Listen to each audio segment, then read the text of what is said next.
Assalamualaikum warahmatullahi wabarakatuh. Waalaikumsalam warahmatullahi wabarakatuh. Bismillahi walhamdulillah. Wassalatu wassalamu ala sayyidina Rasulillah wa ala alihi wa sahbihi wa mawalah. La hawla wa la quwwata illa billah, amma ba'du.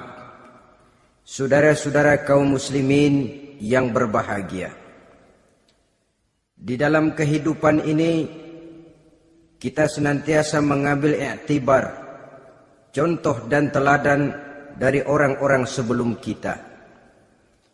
Itu sebabnya kepada baginda Nabi kita Muhammad sallallahu alaihi wasallam Allah Subhanahu wa taala menjelaskan cerita para nabi sebelum beliau dalam ayat "Tsumma naqussu 'alaika min amba'ir rusuli ma nusabbitu bihi fu'adak." Demikianlah kami ceritakan kepadamu wahai Muhammad sebagian dari kisah para rasul-rasul sebelum kamu yang dengan itu akan memperkuat hatimu, meneguhkan keyakinanmu dan memantapkan pendirianmu. Inilah manfaatnya belajar dari sejarah. Jadi jangankan kita, baginda Nabi sendiri pun oleh Allah Subhanahu wa taala diceritakan sejarah para nabi sebelum beliau yang dimusuhi oleh umatnya, yang dicaci maki oleh kaumnya, yang terusir dari kampung halamannya, bahkan sampai ada yang terbunuh oleh umatnya. Itu seluruhnya merupakan iktibar manusabbitu bihi fuadak, untuk memantapkan langkahmu, meneguhkan keyakinanmu dan menguatkan pendirianmu menghadapi perjuangan ini. Sehubungan dengan itu, pada pertemuan kali ini Al-Fakir ingin menyampaikan satu cuplikan kecil dari kehidupan seorang sahabat utama baginda Nabi, yaitu Sayyidina Umar ibn al-Khattab radhiyallahu an.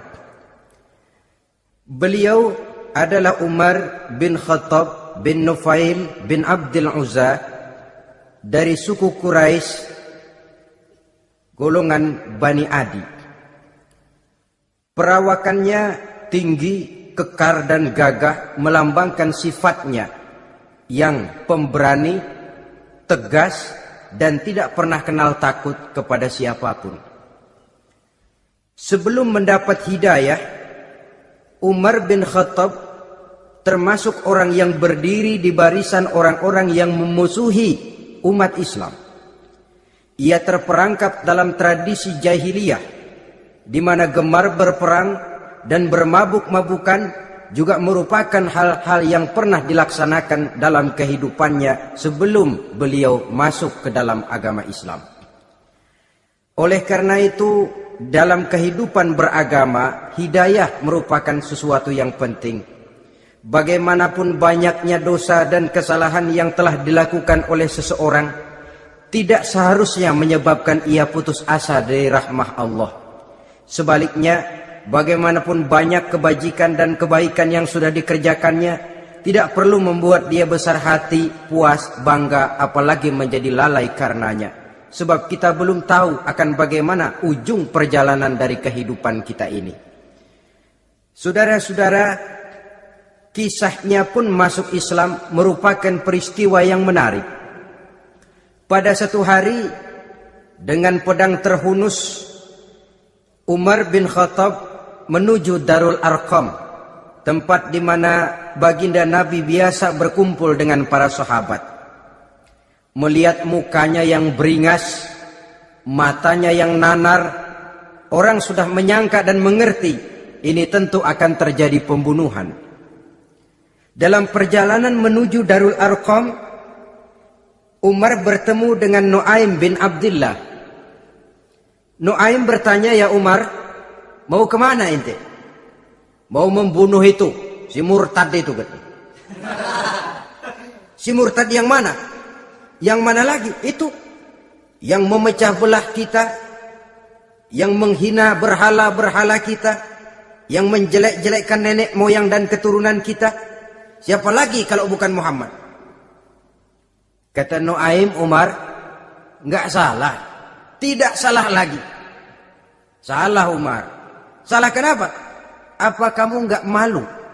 Kamu mau pergi membunuh Muhammad, sementara adikmu sendiri Fatimah, dia sudah termasuk salah seorang pengikut Muhammad. Mendengar ini, muka yang memang tadinya sudah marah dan merah, tambah jadi kelabu. Bukan main mangkelnya Umar bin Khattab. Orang lain dia musuhi, orang lain dia kejar-kejar. Ini malah adiknya sendiri menjadi pengikut dari baginda Nabi. Tidak jadi menuju Darul Arqam, dia berangkat ke rumah adiknya Fatimah. Adapun di rumah Fatimah sedang berkumpul Fatimah, suaminya Sa'id bin Zaid, dan seorang sahabat Habab ibnul Arad. Mereka sedang membaca Quran. Waktu itu Quran belum lagi dijilid macam sekarang, jadi masih merupakan suhuf atau lembaran-lembaran tercecer saja. Ketuk pintu. Ya tentu tidak assalamualaikum karena dia belum Islam. Tok, tok, tok. Siapa di luar? Umar. Mendengar suaranya saja, ini sahabat yang namanya Habab ibnul Arad sudah lari ke belakang pintu. Sambil komat kamit baca doa mohon diselamatkan oleh Allah. Adapun Fatimah yang sedang memegang suhuf, lembaran tulisan Quran itu, menyembunyikan suhuf itu di belakang bajunya. Umar masuk. Fatimah, saya bang. Apa benar berita yang saya dengar? Berita apa itu bang? Bahwa kau sudah masuk Islam. Bang, andai kata Muhammad memang benar, bagaimana? Sudahlah, jangan belit-belit. Jawab saja, kau masuk Islam benar atau tidak? Ya. Saudara hadirin,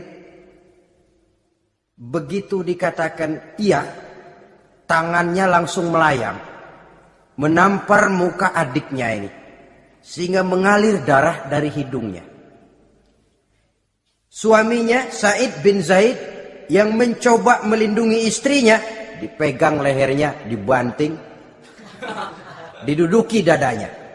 Oh ini jawara ini.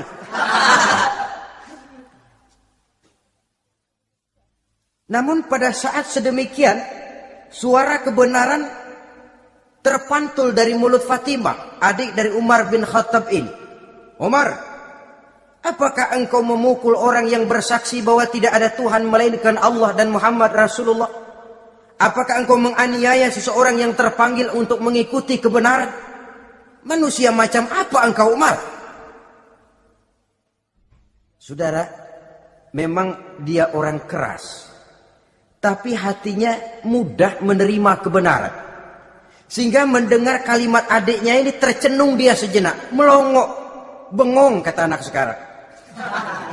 Ini kalau tidak karena keyakinan yang mantap, tidak mungkin orang ini, anak adik saya ini bicara macam begini. Umar, mengapa engkau memukul orang yang bersaksi bahwa tidak ada Tuhan melainkan Allah dan Muhammad Rasulullah?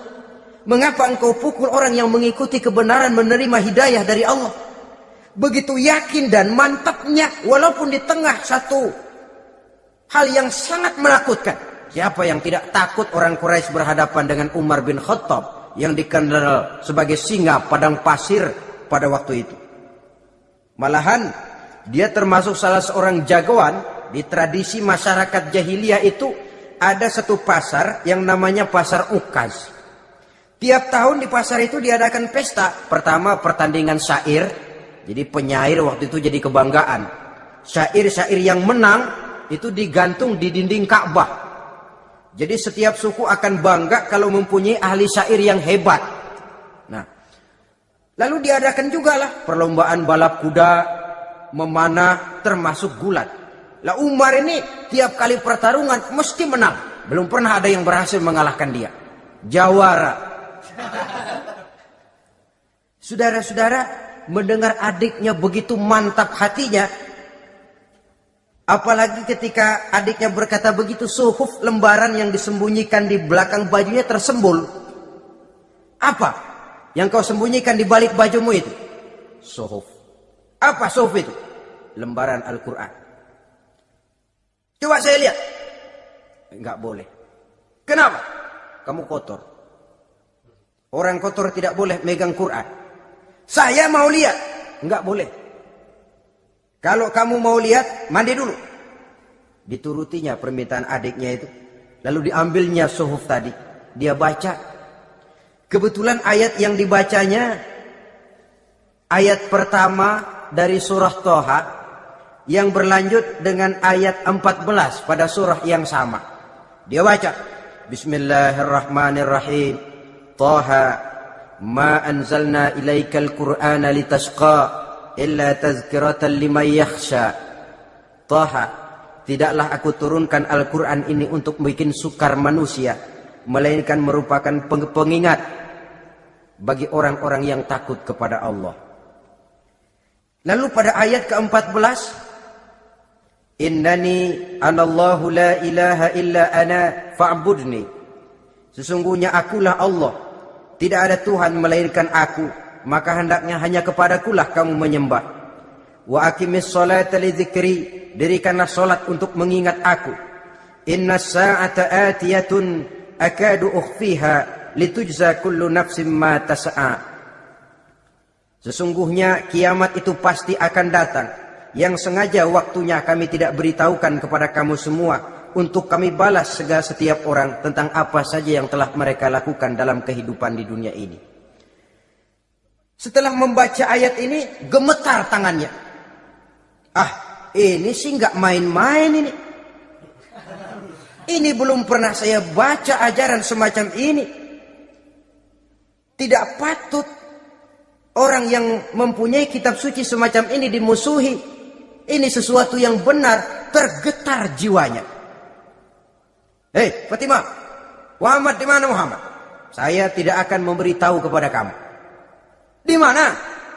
Saya tidak akan memberitahu. Lebih baik kau bunuh saya kalau memang maksudmu mau mencelakakan Muhammad. Sama sekali saya tidak akan mencelakakan dia, Fatimah. Kasih tahu saja, di mana dia? Darul Arqam. Bergegas dia menuju Darul Arqam. Di dalam Nabi memang sedang kumpul dengan para sahabat. Termasuk ada Sayyidina Hamzah yang juga terkenal jawara juga. Ketuk pintu. Ketuk pintu. Siapa di luar? Umar. Di dalam ini geger sebagian sahabat. Umar datang ini pasti bencana. Umar datang, wah, kalau istilah kampung, kerok dan urusan. Tapi baginda Nabi menenangkan mereka. Tenang, mudah-mudahan ada hikmahnya. Sayyidina Hamzah tampil, bukakan dia pintu. Kalau niatnya baik, kita terima. Kalau niatnya tidak baik, saya paling depan. Dibukakan pintu. Begitu dibukakan pintu, Umar masuk merangkul baginda Nabi. Kemudian dengan tersendat, Asyhadu an la ilaha illallah wa asyhadu annaka ya Muhammad Rasulullah. Saya bersaksi tidak ada Tuhan melainkan Allah, dan saya bersaksi bahwa engkau hai Muhammad adalah utusan Allah. Sahabat takbir semua, Allahu Akbar, Allahu Akbar. Kegembiraan meliputi suasana ketika itu. Kenapa? Karena sebelumnya dikala Umar belum masuk Islam, dia merupakan ganjalan yang paling dikhawatirkan oleh umat Islam. Setelah dia masuk Islam, jelas merupakan satu keuntungan yang sangat besar. Dan dia tertarik kepada Islam bukan karena bujuk rayu orang, tidak karena diberikan harta, tidak karena diiming-iming oleh kedudukan tinggi, tapi karena kebenaran, hidayah menembus hatinya melalui wasilah ayat dalam surah Toha yang dibacanya melalui suhuf yang dipegang oleh adiknya tadi. Sejak saat itu berubah 180 derajat Umar bin Khattab radhiyallahu anhu. Tetapi tetap dengan sifatnya keras, tegas, dan tidak pernah kenal takut kepada siapapun. Cuma kalau sebelum Islam, dia kerasnya kepada Islam. Setelah dia masuk Islam, muter arah. Kepada siapapun yang memusuhi Islam, dia bersikap keras, tegas, dan tidak pernah kenal takut. Bahkan setelah beliau masuk Islam, satu hari ketika di Darul Arqam kumpul-kumpul, waktu itu Nabi belum berdakwah secara terbuka karena pengikut masih sedikit. Sayyidina Umar usul, ya Rasul, ada apa Umar? Alasna alal haq, fi mamatina wa mahyana. Ya Rasul, bukankah kita ini berdiri di atas sesuatu yang benar? Bukankah mati kita, hidup kita untuk melaksanakan sesuatu yang benar? Bala ya Umar, betul Umar. Wallazi nafsi biyadih, innakum la'ala al-haq in muttum wa in hiyitum. Demi Allah Umar, kata Nabi, sesungguhnya kamu dan kita semua berdiri di atas kebenaran, hidup ataupun mati. Setelah mendapat jawaban begini, Umar masuk kepada tujuan pembicaraannya. Izan ya Rasul, fafimal ikhtifaf. Kalau memang begitu ya Rasul, kalau memang kita yakin kita berdiri di atas kebenaran, kita hidup karena kebenaran, kita mati pun memperjuangkan kebenaran, fafimal ikhtifaf. Kenapa mesti ngumpet-ngumpet? Kenapa harus sembunyi-sembunyi? Wallazi ba'asaka bil haq. Demi Allah ya Rasul, la takhrujanna wa la nakhrujanna ma'ak. Tuhan harus keluar menyampaikan Islam ini secara terbuka, dan kami akan mendampingi Tuhan dengan segenap jiwa dan raga. Sekali masuk Islam gak tanggung-tanggung. Yang kayak begini ini yang kita perlukan sekarang ini. Begitu masuk Islam gak tanggung seluruhnya, jiwa dan raganya masuk Islam. Beliau yang pertama kali mengajukan ide, kenapa harus dakwah sembunyi ya Rasul? Wong kita berdiri di atas kebenaran, memperjuangkan sesuatu yang hak. Kalau kita mati, kita pun mati membela kebenaran. Kenapa mesti fafimal ikhtifaq? Kenapa harus sembunyi-sembunyi? Mulai sekarang mari keluar ya Rasul, saya akan dampingi Tuhan, nyawa taruhannya. Saudara hadirin yang saya hormati,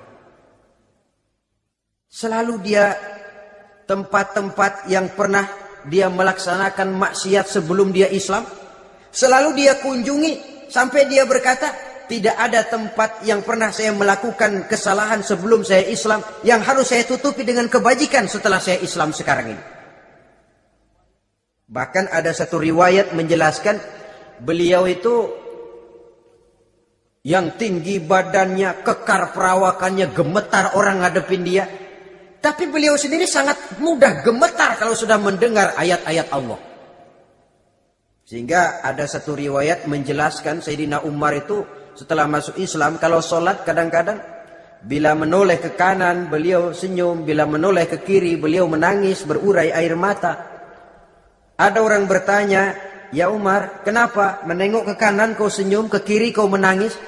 Itulah kalau saya ingat jahilnya saya sebelum Islam.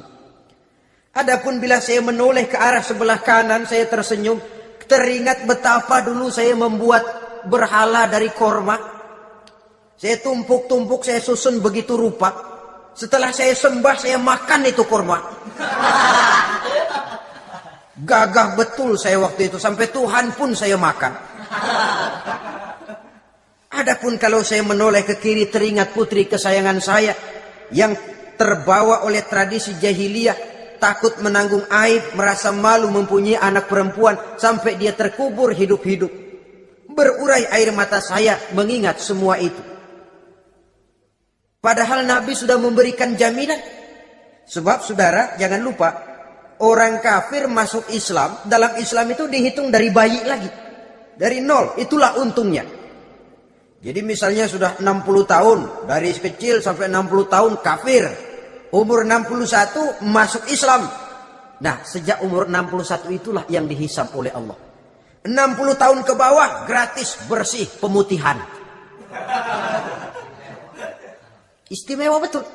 Tapi jangan lalu diniatin, gua kafir aja. Nanti sudah tua-tua mau giliran mati baru Islam. Nah, itu diniatin lain. Ini yang karena faktor hidayah, saudara-saudara. Nah, cintanya kepada baginda Nabi luar biasa. Dalam setiap pertempuran beliau selalu di front terdepan. Bahkan demikian cintanya sampai ketika hari di mana baginda Nabi wafat, saudara-saudara. Disampaikan berita wafat Nabi kepada Umar ini. Ya Umar, baginda Nabi sudah wafat. Kamu ngomong apa? Baginda Nabi sudah wafat. Bukan sedih, nyabut pedang keluar matanya melotot. Siapa yang bilang Muhammad mati, saya tabas batang lehernya. Begitu cintanya beliau kepada baginda Nabi, sampai-sampai nggak menerima kalau Nabi wafat. Taruhlah nggak bisa mati bersamaan, bolehlah mati beriring-iring saja barangkali maksudnya. Saudara-saudara, cabut pedang, kelayaban kemana-mana. Ayo, siapa ngomong Muhammad mati, saya tebas batang lehernya. Sampai bertemu dengan Sayyidina Umar, Sayyidina Abu Bakar. Di tempat orang banyak, Sayyidina Abu Bakar yang bijaksana ini pidato. Ayuhan nas, man kana ya'budu Muhammadan, fa inna Muhammadan qad mata. Wa man kana ya'budu Allah, fa inna Allah hayyun la yamut. Wahai manusia, barang siapa yang menyembah Muhammad, maka Muhammad sudah mati. Tetapi barang siapa yang menyembah Allah, Allah akan hidup selamanya dan tidak akan pernah mati. Mendengar pidato ini, Sayyidina Umar sadar bahwa sebenarnya yang tidak bisa mati itu cuma Allah. Bagaimanapun agungnya baginda Nabi, besarnya baginda Nabi, tinggi akhlak budi pekertinya Nabi, cintanya beliau kepada Nabi, toh Nabi manusia. Dan manusia harus mati. Kemudian dibacakan surah Ali Imran ayat 144. Wa ma Muhammadun illa rasul qad khalat min qablihi rusul afa immata aw qutilan qalabtum ala aqabikum. Muhammad tidak lain daripada manusia, telah datang kepadanya rasul. Apakah jika ia mati engkau kembali menjadi murtad atau mundur ke belakang? Mendengar ayat ini dibacakan, Sayyidina Umar sadar, berurai air matanya, menangis dalam kesedihannya. Ini cintanya yang demikian tinggi kepada baginda Rasulullah sallallahu alaihi wasallam. Begitulah seluruh kesalahan yang dia lakukan pada saat sebelum dia masuk Islam, berusaha dia tutupi dan dia tebus dengan segala kebaikan, pengabdian, perbuatan soleh setelah dia masuk Islam. Sehingga diajarkan oleh baginda Nabi, ittaqillaha haitsu ma kunta wa atbi'i sayyi'atal hasanata tamhuha wa khaliqin nasa bi khuluqin hasanin. Bertakwalah kamu kepada Allah, kata Nabi, dimanapun saja kamu berada.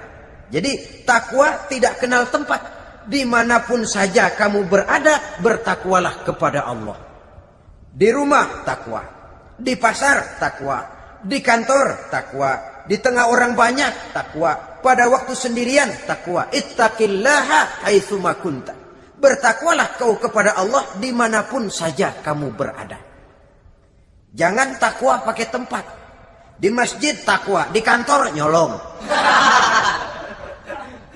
Itu tidak haitsu ma kunta. Yang diajarkan oleh Nabi, dimanapun kamu berada, bertakwalah kepada Allah.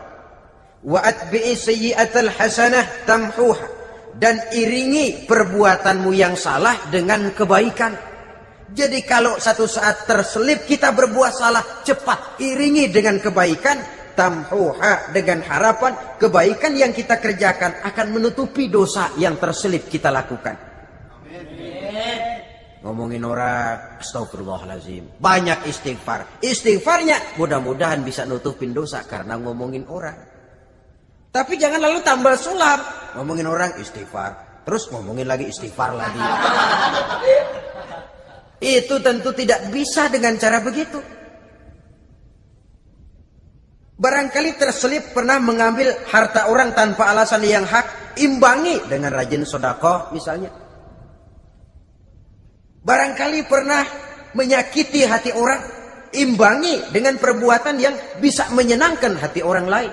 Itu namanya mengiringi perbuatan yang bersifat salah dengan kebajikan. Ini yang dilakukan oleh Sayyidina Umar. Setiap pelosok hampir dia datangi. Tempat-tempat di mana dia pernah melakukan kesalahan sebelum Islam, di sana dia tegakkan kebajikan dan kebaikan.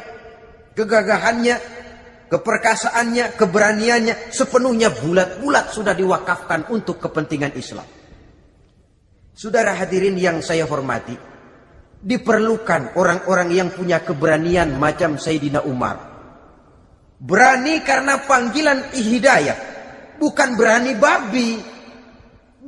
Babi berani juga babi, cuman nyeruduk. Artinya berani yang tanpa pertimbangan. Berani yang tanpa pertimbangan pada akhirnya akan menyulitkan kita sendiri. Beliau gagah, beliau berani, beliau punya kekuatan, beliau punya wewenang, dan itu dimanfaatkannya untuk menjadi backing baginda Nabi kita Muhammad sallallahu alaihi wasallam.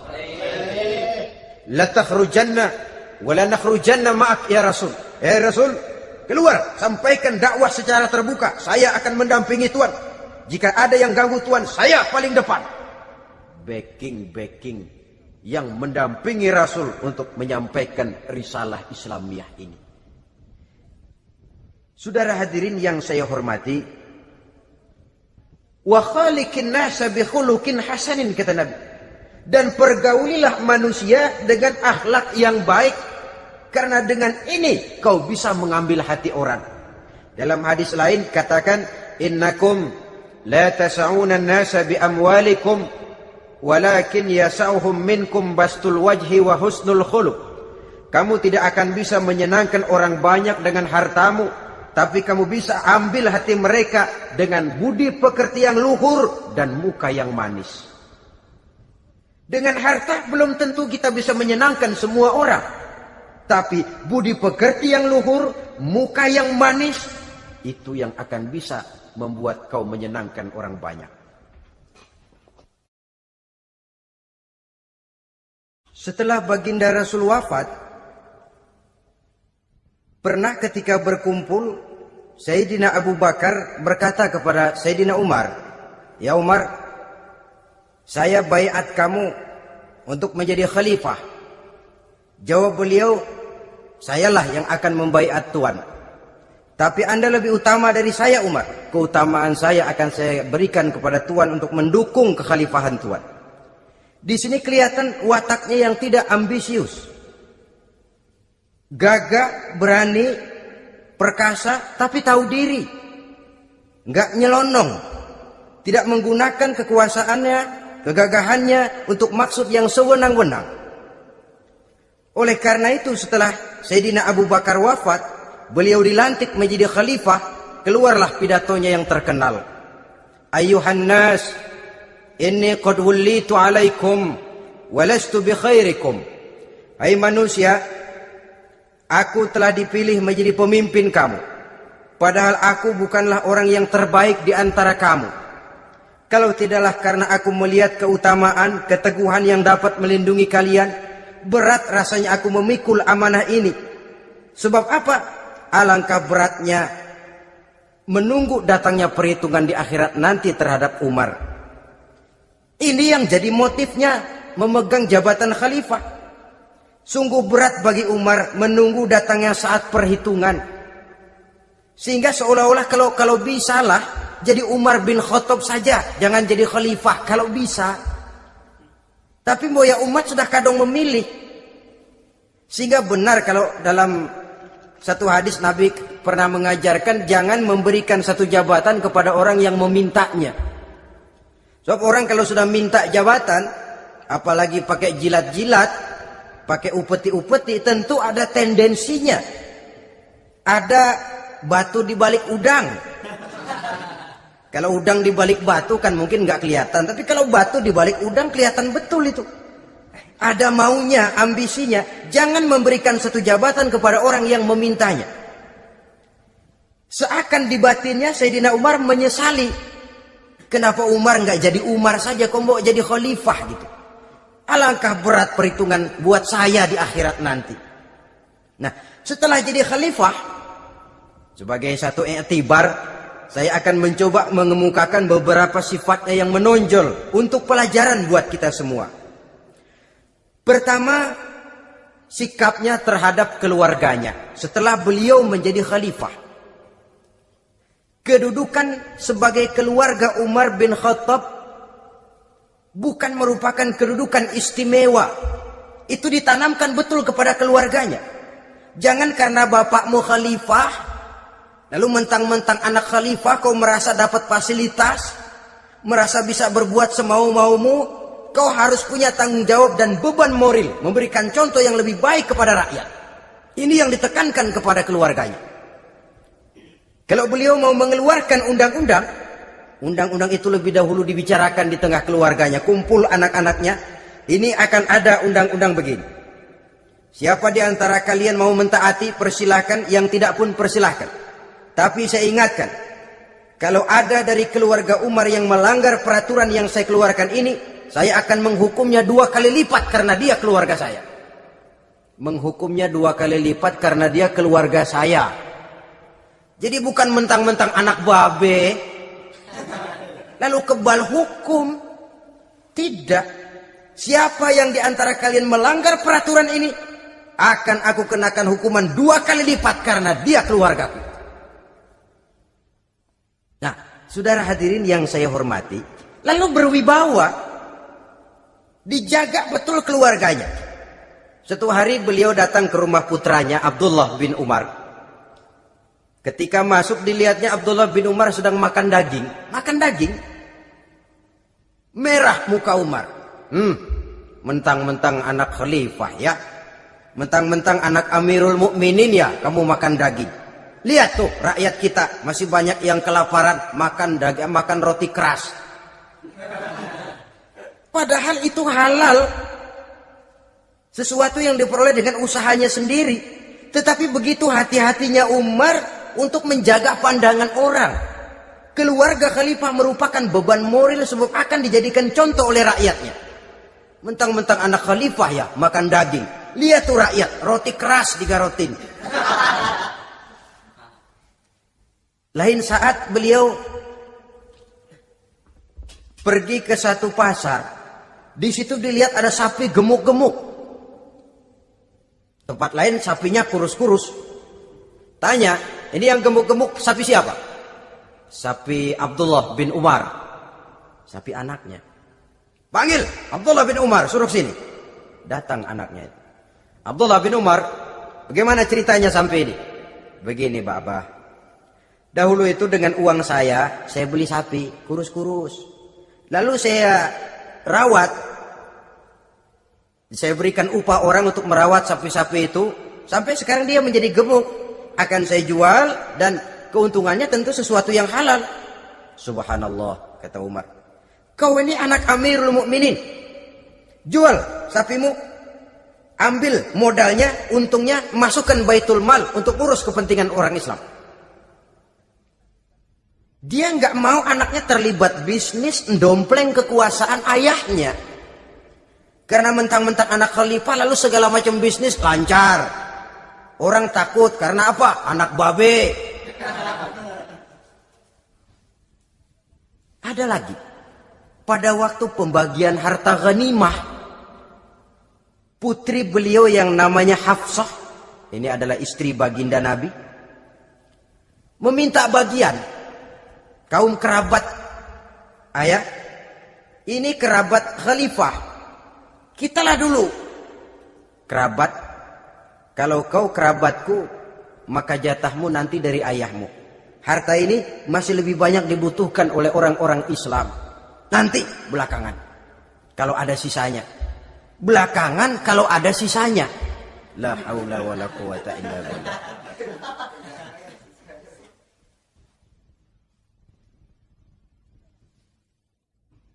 Saudara hadirin, itu terhadap keluarganya. Kemudian apa sifat-sifat yang menonjol dari kepemimpinannya? Pertama, kesederhanaannya. Beliaulah satu-satunya khalifah Amirul Mukminin, setingkat presiden kalau sekarang, yang punya jubah cuma 2 dan 1 pun punya anaknya. Tambelan lagi. Pernah sholat Jumat terlambat.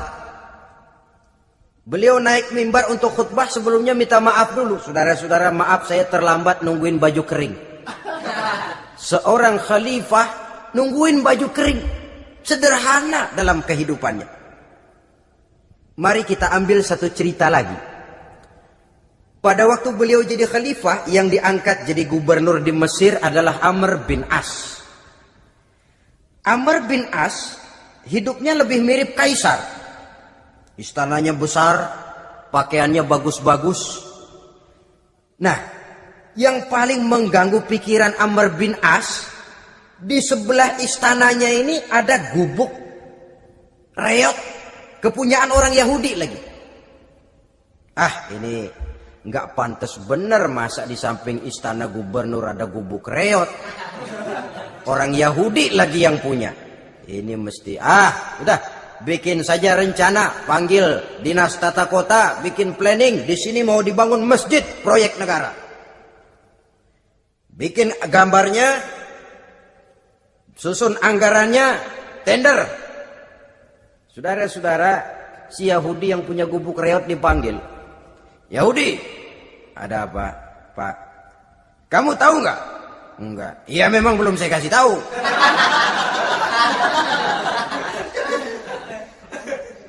Ada apa, Pak? Itu kamu punya gubuk. Tahu? Kena proyek. Proyek apa, Pak? Kami mau bangun masjid besar di situ. Dan tidak sesuai ada gubuk reot di samping tempat gubernur. Jadi maksud Bapak, gubukmu, tanah-tanahnya mau saya bebaskan. Saya beli. Enggak mau, Pak. Saya enggak mau jual. Saya bayar 2 kali lipat. Enggak mau. 3 kali lipat. 6 kali lipat juga enggak mau, Pak. Saya dari muda peres keringat banting tulang cuma segitu-gitunya, Pak, tempat saya tinggal. Gubuk reot sama tanahnya sedikit. Makmur saya, Pak, cuma rumah sama sumur.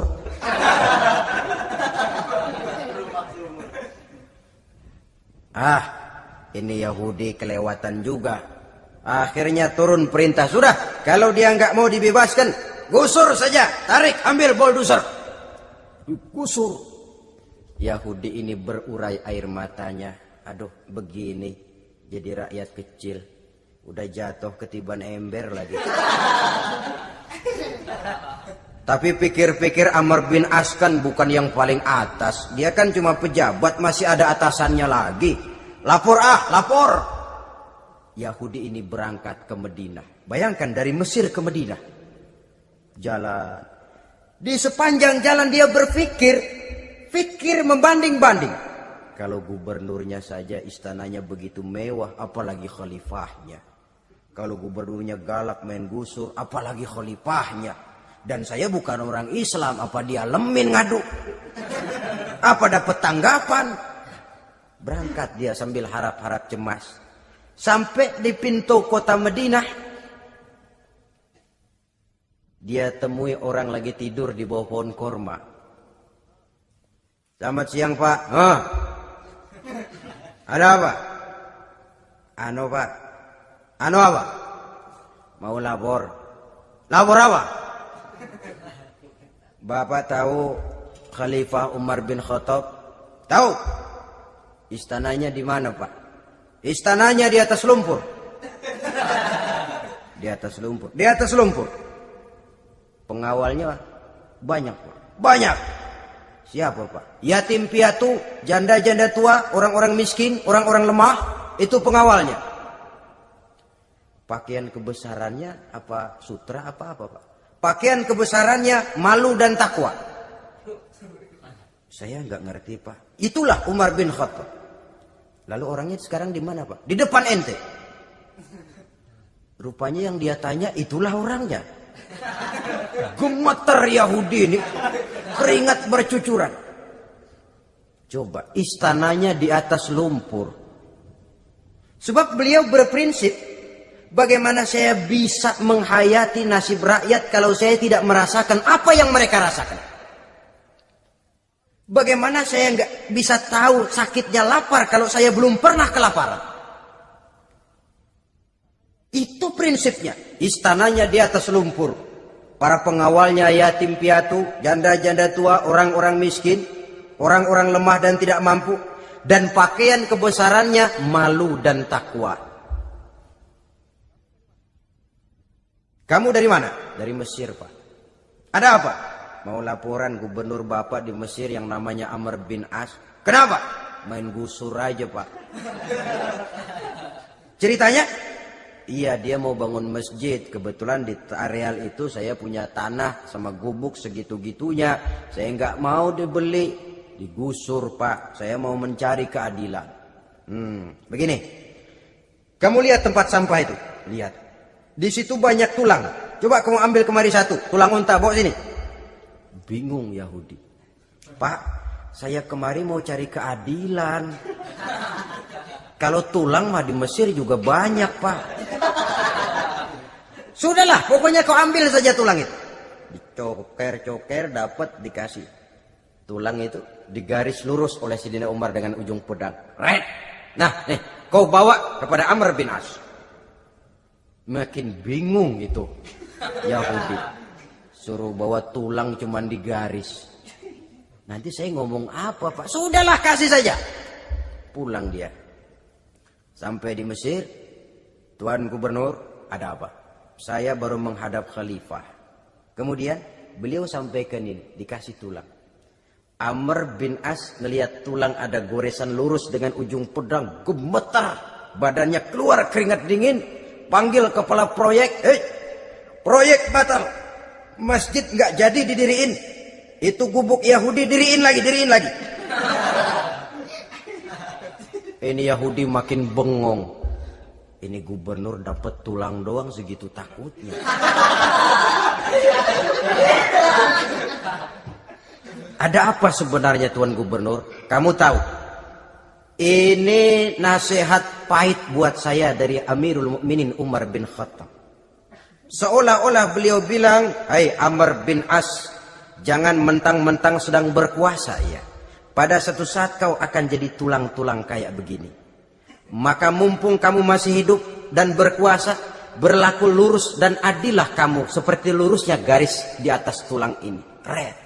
Lurus, adil, jangan bengkok. Sebab kalau kamu bengkok, nanti aku yang luruskan pakai pedangku.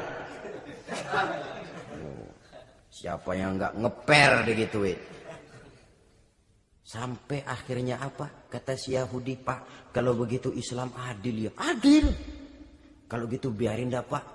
Tanah saya. Mau kamu jual? Bukan saya jual, Pak, saya kasih aja dah. Campur gubuk-gubuknya, ambil aja dah.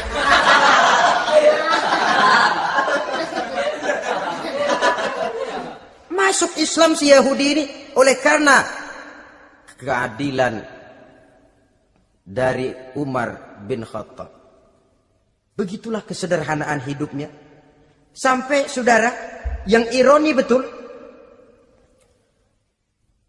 pernah Utsman bin Affan, Ali bin Abi Thalib, Thalhah dan Zubair kumpul mendengar berita bahwa Sayyidina Umar ini punya hutang. Bayangkan, seorang khalifah untuk melangsungkan hidupnya sampai punya hutang. Padahal Baitul Mal di bawah kekuasaannya. Berunding Utsman, Ali, Thalhah, Zubair. Kalau kita langsung ngomong sama Umar nggak enak dong, dia nggak bakalan terima. Lewat putrinya aja, Hafsah. Baik. Hafsah ngomong sama Umar, Abah, kenapa? Bagaimana kalau honor Abah ditambah, ditingkatkan supaya hutang bisa ketutup? Hafsah, saya Abah. Siapa yang nyuruh kamu ngomong begitu? Enggak ada. Ada. Saya tahu ada ini. Kalau enggak ada, kamu enggak mungkin ngomong begitu. Tapi orangnya kalau saya tuntut, mereka mungkin enggak mau. Sekarang saya mau tanya Hafsah. Kau kan istri Rasul. Betul. Nah, saya mau tanya. Suamimu makanannya apa? Daging? Bukan. Roti. Tempat tidurnya kasur empuk? Bukan. Kain kasar yang kalau musim panas kami bentangkan, kalau musim dingin separuh buat tidur, separuh buat selimut. Pakaian yang dibelikan untukmu berapa banyaknya? Cuma 2. Nah, itu guru saya, orang yang paling saya cintai, dan itu yang saya ikuti. Bahkan setelah beliau wafat, Sayyidina Umar ini hutangnya ditanggungkan kepada anaknya Abdullah bin Umar, dan itu pun dilunasi dengan menjual rumahnya. Sehingga rumahnya itu disebut Darul Qadha, rumah bayar hutang. Begitu kesederhanaannya. Jadi nggak pakai aji mumpung jadi khalifah lalu kayak ikan gurita, tangan yang mana aja megang. Itu kan mental monyet. Monyet itu kan begitu. Tangan megang kiri kanan, mulut ngawal, kaki megang, temennya dikasih masih ngerampas juga. Monyet rakus betul itu. Itu kesederhanaannya. Kenapa kesederhanaan ini timbul? Karena sikap zuhudnya. Zuhud itu tarkud dunia li ajlil akhirah. Orang yang mengambil dunia hanya yang diperlukan dengan lebih mengutamakan kehidupan akhirat. Watak zuhudnya yang sangat menonjol. Dialah pahlawan yang paling berani di medan perang. Dialah imam yang paling khusyuk di masjid. Dan tidak jarang kalau sholat sendiri, begitu membaca ayat yang menceritakan neraka, nangis berurai air matanya. Saudara hadirin ma'asyiral muslimin rahimakumullah. Jadi kesederhanaan dan kezuhudan ini bukan lewat teori disampaikan oleh Umar, bukan lewat penataran seluruh aparat, tidak. Lewat contoh konkret, inilah saya, contoh sederhana dan zuhud. Bagaimana saya akan bisa merasakan penderitaan rakyat kalau saya sendiri tidak pernah menderita? Bagaimana saya akan tahu sakitnya lapar kalau saya belum pernah kelaparan? Maka tanpa penataran, tanpa upgrading segala macam, berhasil karena prinsip keteladanan. Beliau jadi contoh utama.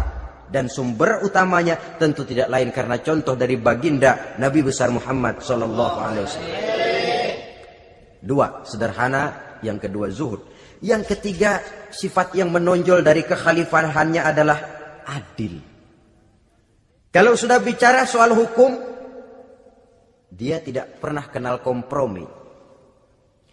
Adalah seorang pemuka Nasrani masuk Islam. Namanya Jabalah bin Aiham. Ketika dia bikin haji, kain ihramnya keinjak orang Arab yang hitam. Baduy. Jengkel. Dia merasa bekas tokoh. Enak aja nih orang udah jelek nginjak lagi. Ditempeleng orang tadi. Orang ini lapor kepada Umar. Panggil Jabalah bin Aiham. Panggil. Kau ditampar? Betul Khalifah. Tampar dia. Tampar lagi. Dipukul orang itu. Di depan Sayyidina Umar. Jadi tidak karena kau ini bekas kepala suku, kau ini bekas orang terhormat, lalu ada kebijaksanaan yang tidak bijaksana. Kebijaksanaan yang akhirnya jadi tidak bijaksana. Dan itu memang sudah dimulai dengan memblokir keluarganya. Tidak satu keluarganya pun yang boleh mempunyai perasaan bahwa menjadi keluarga khalifah merupakan fasilitas dan keuntungan. Kau jangan makan di atas punggungku. Kau jangan menikmati fasilitas di atas keringatku. Dan tidak ada keinginan mewariskan jabatan khalifah kepada anak-anaknya. Pernah beliau musyawarah. Saya bingung. Kenapa khalifah? Gubernur Kufah ini sulit nyari orang. Diangkat yang lemah, rakyat ngeluh. Diangkat yang keras, rakyat juga ngeluh. Ada calon khalifah. Kalau ini mah nggak salah lagi nih buat gubernur Kufah. Siapa? Abdullah bin Umar. Anak beliau sendiri. Melotot matanya. Jangan macam-macam kau. Cukup satu orang Umar memegang jabatan ini. Kalau berhasil, kami keluarga Umar sudah merasakannya. Kalau gagal, cukup kegagalan seorang Umar. Tidak berusaha mengorbitkan anaknya. Wah, anak babeh diangkat jadi ano. Tidak, malah diblokir. Cari yang lain. Tapi Abdullah bin Umar cukup syarat ya khalifah. Dia orang bertakwa dan soleh. Yang takwa dan soleh bukan cuma anak Umar. Anak orang lain juga banyak yang takwa dan soleh. Itu prinsipnya. Sehingga ketegasannya ini membuat orang jadi sungkan. Dan tidak seorang pun berani kirim-kirim upeti hadiah. Pernah itu ada pejabat dari Azerbaijan kirim makanan. Kue, mending apa? Kue. Gitu dicicipi enak. Enak juga ya kue ini. Enak khalifah. Ini di sana apa makan rakyat biasa? Bukan. Ini makanan orang-orang fake. Nah, dibungkus lagi itu kue. Dibungkus. Ontamu mana? Di luar. Ambil, bawa pulang, serahkan lagi kepada gubernur di sana, kasih tahu salam dari Umar bin Khattab. Kenyangkan dulu rakyat dengan makanan seperti ini. Kita belakangan. Jadi kalau rakyat lapar, saya orang pertama yang akan merasakan kelaparan. Tapi kalau rakyat makmur, biarlah saya menjadi orang terakhir yang kenyang. Kan bagus prinsip itu. Jikalau rakyat kelaparan, saya akan jadi orang pertama yang merasakan lapar. Tapi kalau rakyat makmur, biar saya jadi orang terakhir yang kenyang. Jangan dibalik. Pada saat rakyat kelaparan, dia kekenyangan. Dan selanjutnya, sikap keadilannya ini, saudara-saudara, menyebabkan hukum lalu jadi berwibawa. Pernah beliau jalan-jalan di lorong kota Madinah. di tempat yang namanya Harah bersama Aslam. Ada ibu-ibu, anaknya nangis, lapar mah, sabar dikit lagi matang gitu. Emang tuh ibu lagi ngerebus, bunyi air ngegulak, luguk. Umar lihati dari jauh, belum juga matang. Nih anak dari nangis lapar sampai capek nangis sampai tidur. Anak tidur, Umar samperin, Bu, yang masak apa sih kok nggak bisa matang? Saya nggak masak apa-apa tuan. Itu pating kerubuk apa? Ketika dibuka ya cuma air saja. Subhanallah, ibu sudah ngebohongi anak ibu sendiri. Habis harus bagaimana tuan? Saya sudah nggak punya makanan untuk dimasak. Sementara perut nggak kenal kompromi. Jalan satu-satunya ya terpaksa anak saya bohongi. Saya bilang sebentar lagi matang sampai dia tidur sekarang ini. Memangnya Khalifah Umar gimana sih ngurusi rakyat? Subhanallah, dia orang zalim. Dia yang memegang urusan kami tapi dia nggak tahu nasib saya. Anak kelaparan, keluarga terlantar. Oh begitu. Iya. Zalim betul Umar bin Khattab itu. Kalau begitu ibu tunggu sebentar. Dia pulang bersama Aslam menuju Baitul Mal. Dia ambil tepung 1 karung, dipikul sendiri. Dipikul sendiri, kata Aslam, ya Khalifah biar saya yang bawa. Jangan. Kenapa Khalifah? Apa kau kira kau sanggup mikul dosa saya di akhirat nanti? Biar saya yang mikul sendiri. Dia bawa ke tempat tuh ibu-ibu. Dia masakin sendiri. Nah Bu, sudah matang, persilakan masak. Makan. Alhamdulillah Tuan. Mudah-mudahan Allah memberkahi Tuan. Tuan lebih baik dari Umar bin Khattab yang zalim itu. Memang sebenarnya Tuan siapa, kata tuh ibu? Saya. Iya. Saya ya Umar bin Khattab yang ibu bilang zalim itu. Gemetar si ibu. Gemetar si ibu. Tapi memang peka dan menghargai kritik orang. Tidak membungkam setiap orang yang nadanya sumbang atau berbeda. Kadang beliau berkata, saya khawatir karena orang terlalu segan dengan saya lalu nggak ada yang berani negor kalau saya salah. Kan begitu biasanya. Karena sudah terlalu segan lalu semuanya orang mau diaminin saja. Asal dibilang nggak benar marah, jengkel. Lalu disingkirin, maunya diiyain, inge kulunuwun. Oke bos. Beliau bilang saya khawatir kalau tidak ada orang yang mau menegur kesalahan saya jika saya terlanjur nanti. Tahu muncul orang. Demi Allah, saya akan menegur Tuhan dengan pedang saya ini. Cerah mukanya, senyum bibirnya. Alhamdulillah, anak muda, saya memerlukan orang macam kau. Yang berani berkata ya terhadap yang benar dan tidak terhadap yang tidak benar, apa dan bagaimanapun resikonya. Di sini kelihatan sikap beliau menghadapi orang yang berbeda pendapat. Keadilan, keberanian dan ketegasan, cepat menerima kebenaran, merupakan serentetan dari sifat-sifat utama beliau sejak masuk Islam sampai menjadi khalifah yang kedua. Bahkan dengan jasa beliau, Islam kemudian tersebar, menembus dinding Jazirah Arabia, memasuki Bizantium dan Persia, sehingga beliau juga dikenal sebagai periode Al-Futuhat Al-Islamiyah. Nah, saudara-saudara, inilah cuplikan kecil dari kehidupan seorang agung dan besar yang memang sangat terbatas kata-kata untuk melukiskan kebesaran itu. Namun yang secuplik ini mudah-mudahan menjadi sumbangan moral dalam rangka kita memperbaiki diri menuju kehidupan yang lebih baik. Terima kasih banyak atas segala perhatian. Mohon maaf atas segala kekurangan. Usikum wa nafsi bitaqwallah. Wassalamualaikum warahmatullahi wabarakatuh. Waalaikumsalam warahmatullahi wabarakatuh.